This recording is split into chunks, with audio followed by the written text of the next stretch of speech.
Boa noite, como fazemos todos os domingos, estamos aqui mais uma vez para fazer o nosso Evangelho no Lar. São exatamente 19 horas e vamos já com as nossas águas, tudo a postos. Vamos elevar o nosso pensamento ao Mestre Jesus, rogando a Ele, ao Mestre amado, nesse momento.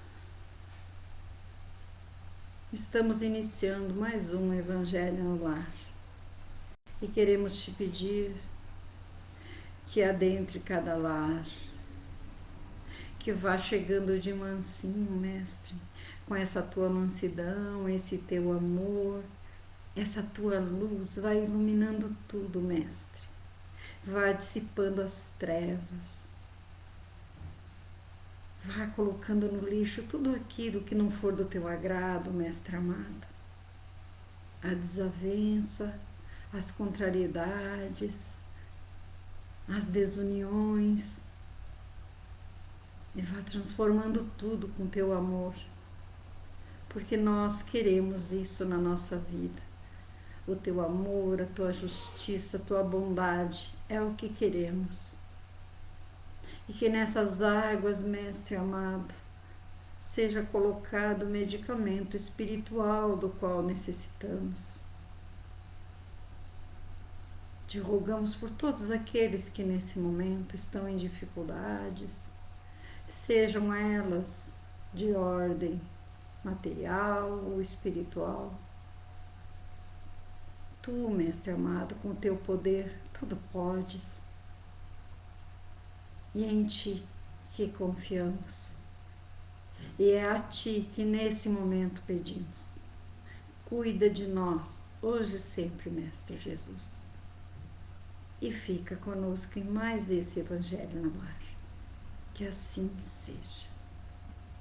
Olá, nós vamos falar um pouquinho hoje no nosso Evangelho no Lar, lá do capítulo 27 do Evangelho segundo o Espiritismo, mais precisamente no item 9, que fala da ação da prece, transmissão do pensamento. E nos diz assim o Evangelho: a prece é uma invocação. Através dela, entra-se em contato por pensamento com o ser ao qual se dirige.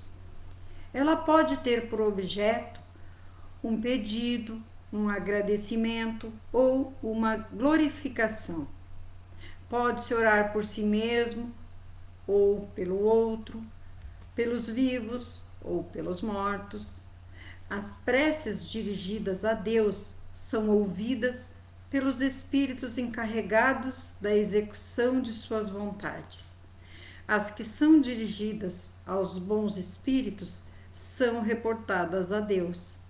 Quando se ora a outros seres que não a Deus, aqueles que funcionam apenas como intermediários, intercessores, pois nada pode ser feito sem a vontade de Deus.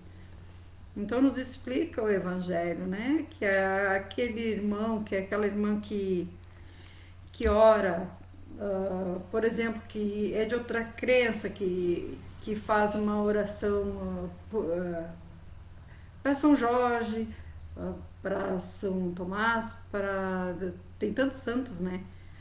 Todas elas são levadas a Deus. Nenhuma tem menos poder do que a outra, não. Porque o que importa é a nossa pureza de coração.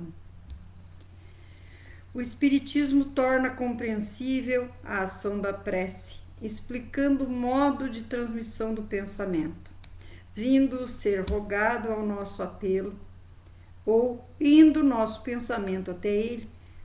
Para se ter ideia do que se passa em tal circunstância, é preciso imaginar todos os seres, encarnados e desencarnados, mergulhado no fluido universal que ocupa o espaço. Assim como aqui estamos mergulhados na atmosfera. Esse fluido recebe um impulso da vontade. É o veículo do pensamento, como o ar é o veículo do som. com a diferença de que as vibrações do ar são circunscritas, enquanto as do fluido universal estendem-se infinitamente. Portanto, quando o pensamento é dirigido a um ser qualquer na Terra ou no espaço, de encarnado a desencarnado ou de desencarnado a encarnado, uma corrente fluídica estabelece-se de um a outro, transmitindo o pensamento, como o ar transmite o som. Então, a importância de dirigirmos bons pensamentos a todos os nossos irmãos. A energia da corrente está em razão da energia do pensamento e da vontade. Assim, a prece é ouvida pelos espíritos em qualquer lugar que se encontrem. Assim, os espíritos comunicam-se entre si, transmitem-nos suas inspirações e assim se estabelecem relações à distância entre encarnados. Sabe aquelas vezes assim, pensa em ligar para alguém e a pessoa liga, né? Ou vice-versa. Eu tava, liguei para a pessoa e a pessoa disse, você estava pensando em ligar para ti, para ver como é importante, né? Essa explicação é sobretudo para os que não compreendem a utilidade da prece puramente mística. Não tem por objetivo materializar a prece, mas tornar-lhe o efeito inteligível, mostrando que ela pode ter uma ação direta e efetiva. Não se torna, segundo essa explicação, menos subordinada à vontade de Deus, juiz supremo de todas as coisas, e o único que pode tornar eficaz a ação de qualquer prece. Então, precisamos ver o que vamos pedir. E aí, no roteiro sistematizado, vem nos auxiliar aqui. Diz assim, que as nossas preces são atendidas por Deus através dos espíritos incumbidos da execução das suas vontades. Os espíritos ouvem-nos as preces, qualquer que seja o lugar onde se encontrem, e as reportam a Deus. O que é a prece? A prece é uma invocação, mediante a qual o homem entra pelo pensamento em comunicação com o ser a quem se dirige. A prece não tem que obedecer a fórmulas específicas, a fim de não ser recitada maquinalmente. Melhor é que seja criada segundo as circunstâncias, de modo a refletir claramente o pensamento de quem ora no momento da oração. Então, conforme aquilo que eu estou necessitando, é aquilo que eu vou pedir. Não adianta eu ficar repetindo igual papagaio, oração pronta, se o meu coração está querendo pedir outra coisa. Vamos pedir aquilo, não tem problema. Deus é Pai, bondoso, misericordioso e justo, e Ele entende nós, seus filhos amados, tão pequenos ainda que somos no entendimento. Como podem ser as preces? Para pedir, para agradecer e para glorificar ou louvar, como se queira. Explicar cada uma com base nas informações. Então, pedir é a que fazemos para rogar um auxílio em favor de alguém ou de nós próprios. Um exemplo, podemos pedir a melhora de nossa saúde ou a saúde de outro. Agradecer. Agradecer é aquela que fazemos para agradecer uma ajuda que recebemos, um objetivo atingido, por ter nos livrado de um perigo, por ter recebido uma graça, etc.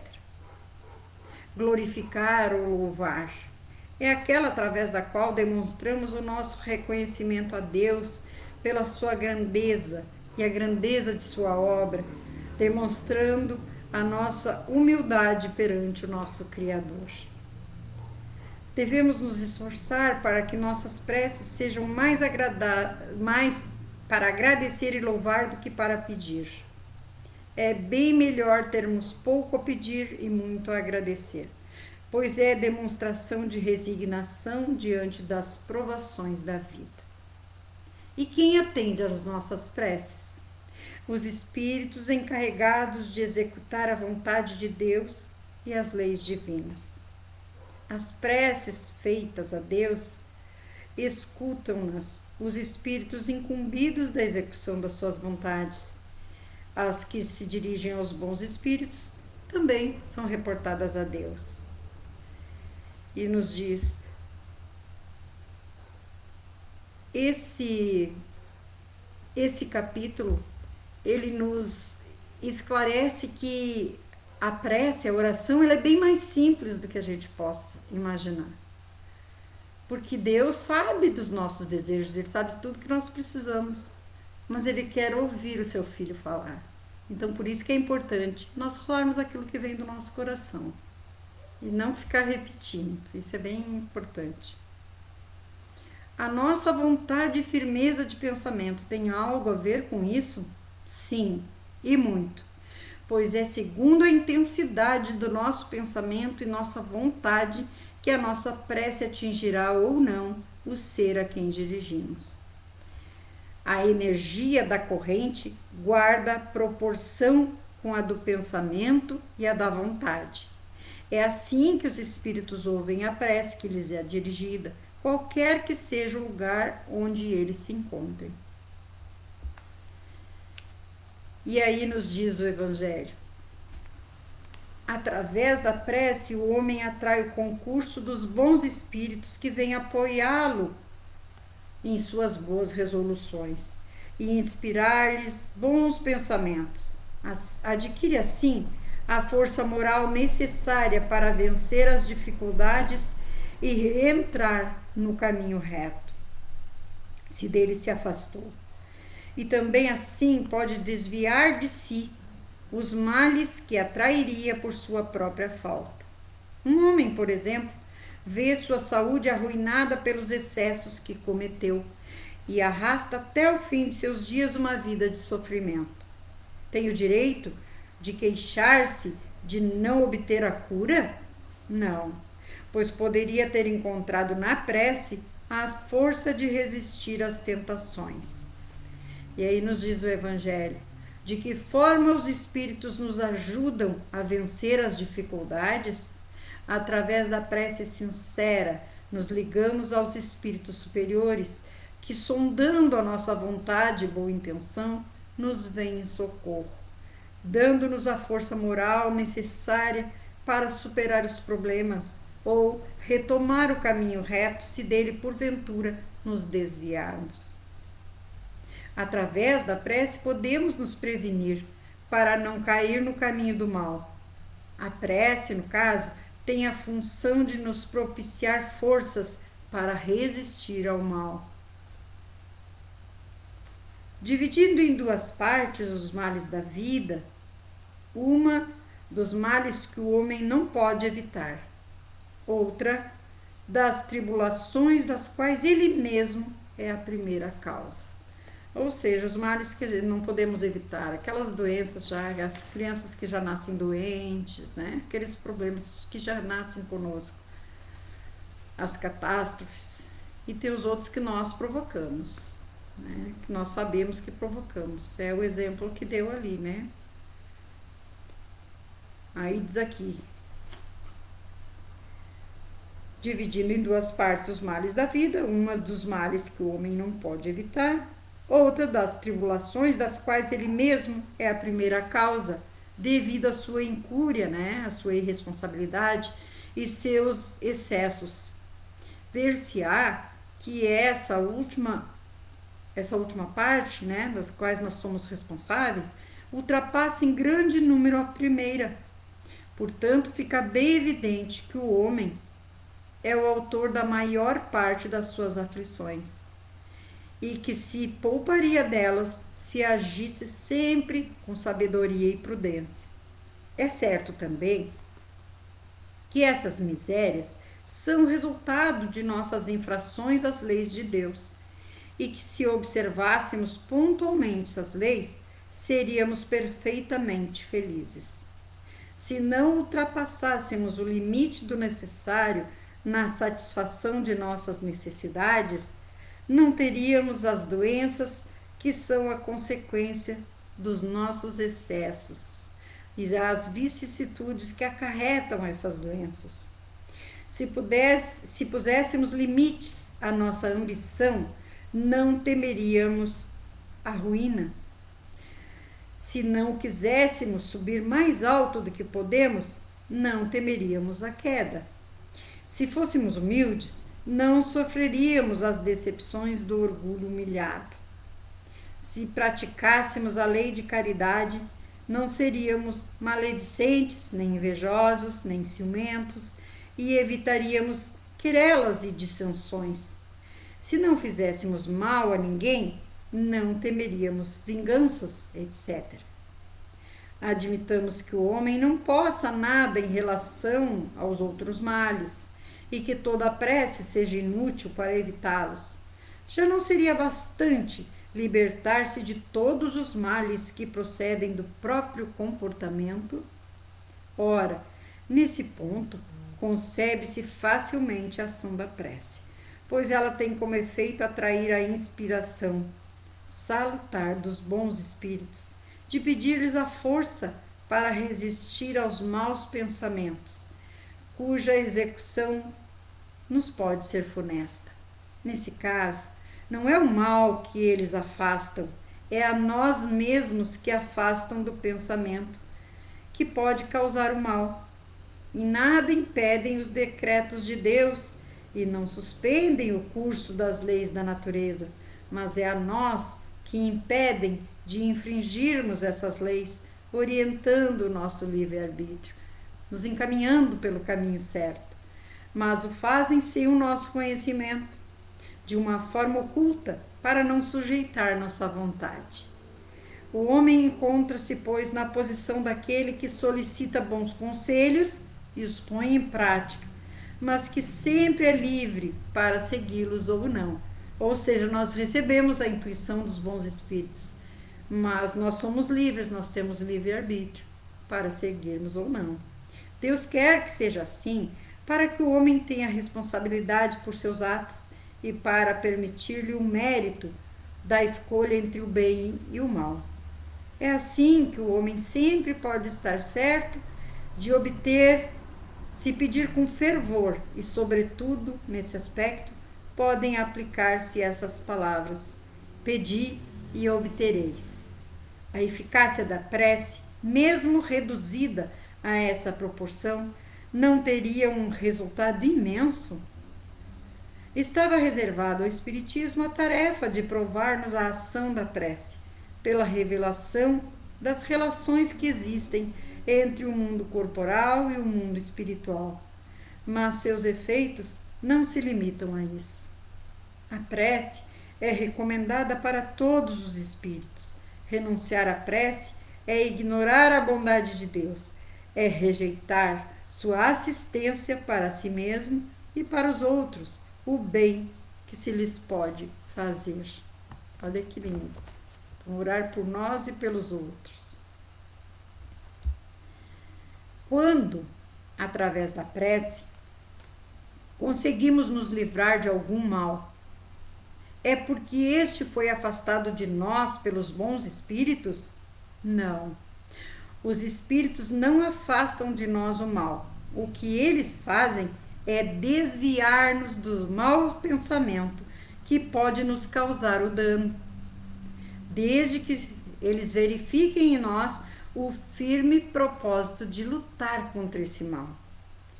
Eles em nada obstam ao cumprimento dos decretos de Deus, nem suspendem o curso das leis da natureza, apenas evitam que as infringamos, dirigindo o nosso livre arbítrio. Ou seja, sabemos que um lugar é perigoso, não devemos ir lá, não podemos fazer coisas. Ah, não, eu vou lá e eles vão me proteger. Nada, eu vou lá, Deus vai me proteger, mas ele me deu a inteligência e o livre-arbítrio. Então, o que os bons espíritos fazem é nos dissuadir da ideia de ir lá. Se os espíritos nos dirigem o livre-arbítrio, não estarão desrespeitando nossa liberdade de agir? Não, pois a ação dos espíritos se limita a nos intuir aquilo que falamos antes. Porém, essa ação de modo algum nos tira a liberdade de segui-los ou não. Em nossos atos prevalece sempre a nossa vontade. Quer Deus que seja assim, para que o homem tenha a responsabilidade dos seus atos e o mérito da escolha entre o bem e o mal. E aí nos diz o Evangelho: atendendo ao pedido que lhe é dirigido, Deus frequentemente visa recompensar a intenção, o devotamento e a fé daquele que ora.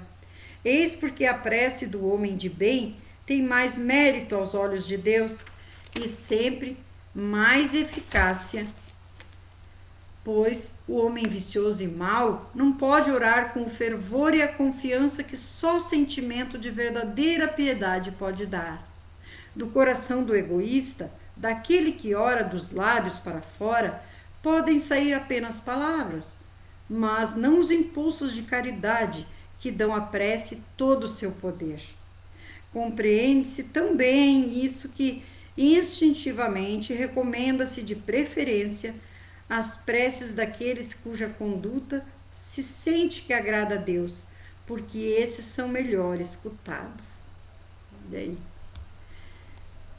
E nos diz aqui o nosso roteiro sistematizado.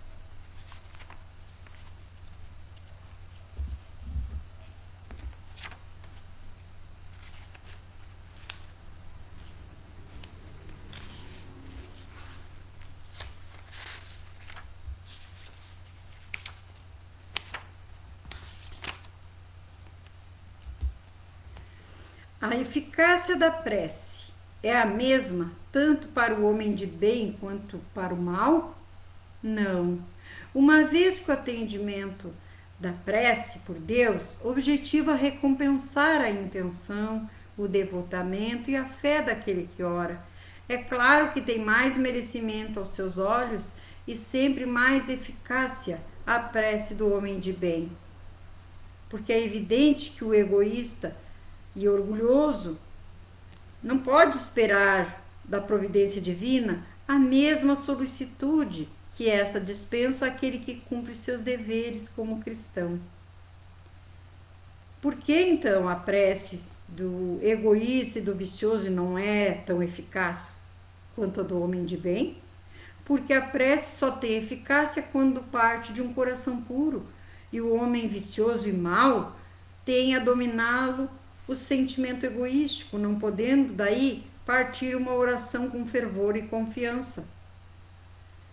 Daquele que ora apenas com os lábios, unicamente saem palavras, nunca ímpetos de caridade que dão onipotência à prece. É bem tranquilo aqui para entendermos, né, meus irmãos, né, minhas irmãs, porque se eu sou egoísta, eu vou pedir para mim e vou pedir mais coisas que não significam que estão na vontade, nos desígnios de Deus. Tudo melhor para mim e o pior para o meu irmão. Então, muitas vezes vou estar prejudicando. Pelo meu egoísmo, eu prejudico o meu irmão. Quer dizer, então, que Deus ignora a prece que lhe dirige um homem de má vida? Não, não é isso. Mas Deus ouve e acolhe a todos os seus filhos indistintamente. Ademais, não poderá esse homem, através da prece, estar procurando obter forças para lutar contra o que nele há de ruim? Se ele assim o fizer com fervor, aí sim, certamente Deus o ajudará e Deus o ouvirá, né, e o ajudará. Acreditar que Deus ignore a prece sincera que um filho seu lhe faça, só porque esse filho temporariamente se encontra desviado da trilha do bem, é o mesmo que negar os atributos da divindade. Ou seja, Deus ouve, mas desde que ele esteja pedindo, esse homem mau esteja pedindo para se melhorar das maldades que faz, né? Como se explica o fato de às vezes conseguirmos efetuar proezas, realizando coisas em benefício do semelhante, quando reconhecemos não possuir aptidão e força suficientes para tal? Quando em nós existe a boa vontade em ajudar o próximo, e se para isso nos valemos dos recursos da prece, a espiritualidade superior, sondando-nos o íntimo e reconhecendo-nos a boa intenção, nos supre a insuficiência e nos ajuda a atingir o objetivo. Olha que lindo. Vem em nosso auxílio e nos ajuda, e nós fazemos, sim, as coisas que a gente mesmo não acredita. Por intermédio, as pessoas conseguem, por intermédio de nós. Os espíritos, em sendo precisos, suprem a insuficiência daquele que ora, ou agindo diretamente em seu nome, ou dando-lhe momentaneamente uma força excepcional. É correto alguém abster-se de orar por outrem, sob o pretexto de que, não sendo bom, é indigno de ser ouvido por Deus? Não. Pois só uma condição é necessária para ajudar alguém, a nossa boa vontade para fazê-lo. Não importa se somos perfeitos ou não. Além disso, quando nos reconhecemos imperfeitos, demonstramos humildade, atitude sempre bem vista aos olhos de Deus. Repelida só é a prece do orgulhoso que deposita fé no seu poder e nos seus merecimentos e acredita ser-lhe possível sobrepor-se à vontade do Eterno. Olha que importante isso aí. E para encerrar, nós vamos ler o item 15, que diz assim: o poder da prece está no pensamento. Não depende nem das palavras, nem do lugar, nem do momento em que é feita. Pode-se, pois, orar em toda parte a qualquer hora, só ou acompanhado. A influência do lugar ou do tempo prende-se às circunstâncias que podem favorecer o recolhimento meditativo. A prece em conjunto tem uma ação mais poderosa quando todos os que oram associam-se de coração em um mesmo pensamento e têm um mesmo objetivo, pois então é como se muitos gritassem juntos e em uníssono. Mas de que adianta reunir-se em grande número se cada um age isoladamente por conta própria? 100 pessoas reunidas podem orar como egoístas, enquanto 2 ou 3, unidas numa aspiração comum, irão orar como verdadeiros irmãos em Deus, e sua prece terá mais poder que a de 100 outros. Olha que lindo, que nos diz o nosso orientador. O poder da prece depende das palavras, lugar e momento em que é feita? Não. Portanto, porquanto seu poder está no pensamento. Vale ressaltar, todavia, que devemos escolher o lugar e o momento que melhor favoreçam o recolhimento. Pode-se, portanto, orar em toda parte, a qualquer hora, a sós ou em comum. A prece feita por um grande grupo de pessoas tem mais valor do que a prece feita por um único indivíduo ou por um pequeno grupo? Depende. É bem possível dar-se um pequeno grupo de 2 ou 3 pessoas, ou até mesmo uma única, orando com fervor e sinceridade, dê a prece mais eficácia que aquela proferida por um grupo maior, no qual seus componentes atuem isoladamente e com pensamentos dispersos. E aí nos fala das 100 pessoas que podem orar como egoístas, enquanto 2 ou 3 orando com fervor estejam orando pelo mesmo objetivo, com o mesmo fervor, com o mesmo amor. Aqui estamos encerrando mais um Evangelho no Lar. Lembrando sempre que após termos atendimento fraterno no Messenger, que falarmos ficará entre nós e o Mestre Jesus. Vamos novamente elevar o nosso pensamento nesse momento, queridos irmãos. Elevem o pensamento a Jesus, imaginem Ele na sua frente agora. E vamos entregar a Ele aquele parente enfermo, aquele filho difícil, aquela nossa dificuldade, seja de ordem material, seja de ordem espiritual. Vamos colocar nas mãos de Jesus, essas mãos tão poderosas, essas mãos que tudo podem. Pode crer. Vamos orar. Amado Mestre Jesus, aqui estamos, tão pequenos que somos,